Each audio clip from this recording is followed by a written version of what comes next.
آج کل پاکستان میں ایک نیا دھندا چل پڑا ہے۔ اگر آپ اپنے حریف کو زیر کرنا چاہتے ہیں یا اس کا املاک چوری کرنا چاہتے ہیں یا اگر اس کا کاروبار آپ کے کاروبار کے لیے خطرے کا باعث ہے تو اس کا ایک بہت آسان حل ایجاد کیا گیا ہے۔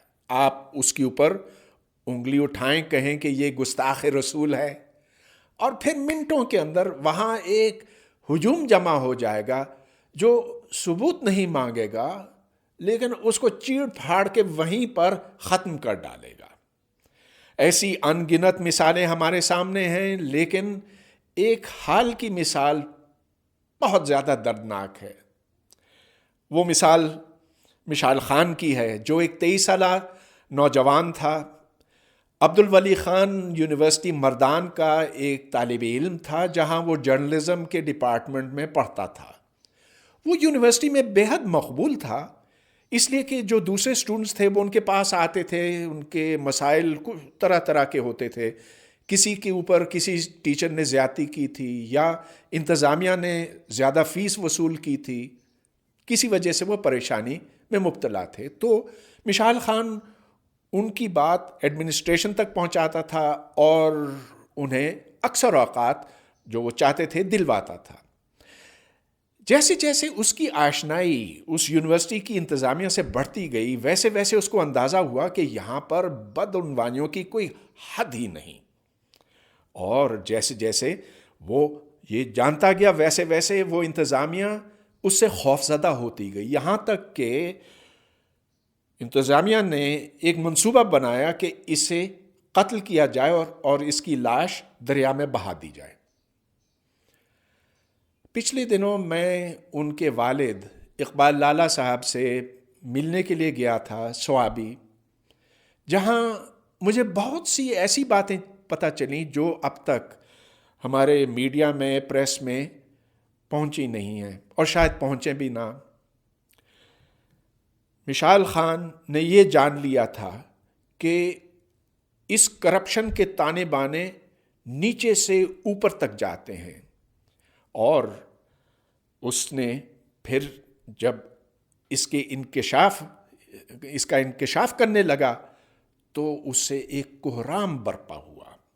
لہٰذا انتظامیہ نے چند اپنے پسندیدہ سٹوڈنٹس کو بلایا اور کہا کہ دیکھو، یہ فیس بک پر بھی لکھتا ہے، اس کو گستاخی کے الزام میں تم پھنساؤ۔ لہٰذا ایک سٹوڈنٹس کا گروپ جیپوں میں گیا ساتھ والے گاؤں میں، جہاں انہوں نے لاؤڈ سپیکر کے اوپر یہ اعلان کیا کہ یہاں رسول اکرم صلی اللہ علیہ وسلم کی توہین کی جا رہی ہے، اسلام خطرے میں ہے، آؤ آؤ۔ اور اگلے دن وہاں پر یہ سٹوڈنٹس پہنچ گئے۔ 57 سٹوڈنٹس تھے، 400 دیکھنے والے تھے۔ پہلے انہوں نے مشعل خان کو ننگا کیا، پھر اس کو لاٹھیوں سے مارا اور پھر اینٹوں سے کوٹا، اور اس کے بعد ایک نے پستول نکال کر اس سے وہیں پر گولی مار دی۔ مشعل خان کے والد صاحب نے یہ سب کچھ دیکھا ہے اور بے حد افسردہ ہیں، لیکن وہ کہتے ہیں کہ میں اس چیز کے خلاف لڑوں گا جس کی زد میں نہ صرف میرا بیٹا لیکن اور بہت سے نوجوان اور بہت سے بے گناہ اس کی زد میں آ گئے ہیں۔ یہ ہمارے لیے بھی ایک لمحہ فکریہ ہے کہ آخر ہم جانور کیوں بن گئے ہیں؟ یہ انسانوں کا کام نہیں۔ مشعل خان کا اپنا روم میٹ، جس کے لیے مشعل نے بہت کچھ کیا تھا، وہ 57 مارنے والوں میں شامل تھا، اور دوسرے 400 وہ اس کی ویڈیو بنا رہے تھے۔ تو اب سوال یہ پیدا ہوتا ہے کہ آخر ہم میں سے انسانیت ختم کیوں ہو گئی ہے؟ ہم کیوں مذہب کے نام پر پاگل ہو جاتے ہیں؟ ہمارے ہوش حواس، سوچنے سمجھنے کی صلاحیتیں کیوں ختم ہو جاتی ہیں؟ بہت مشکل سوال ہے، لیکن ایسا ہی ہوا تھا یورپ میں آج سے 300 سال پہلے، جہاں اگر آپ کسی کے اوپر انگلی اٹھاتے، کہتے کہ اس نے کلیسا سے اختلاف کیا ہے یہ شیطان، اس کے اندر شیطانی طاقت آ گئی ہے، تو ویسے ہی ہجوم جا کر اسے وہیں پر ختم کر دیتے تھے۔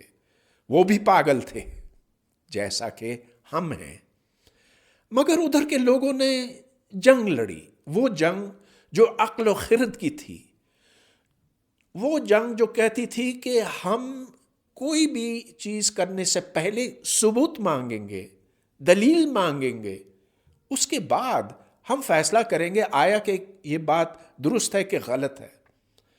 ہمیں بھی ایسی ہی جنگ لڑنی پڑے گی، اور اس میں ہمیں بھی بہت سی قربانیاں دینی پڑیں گی، کیونکہ اس کے بغیر ہم ویسے ہی پسماندہ اور ایک جانوروں جیسی حرکت کے شکار رہیں گے۔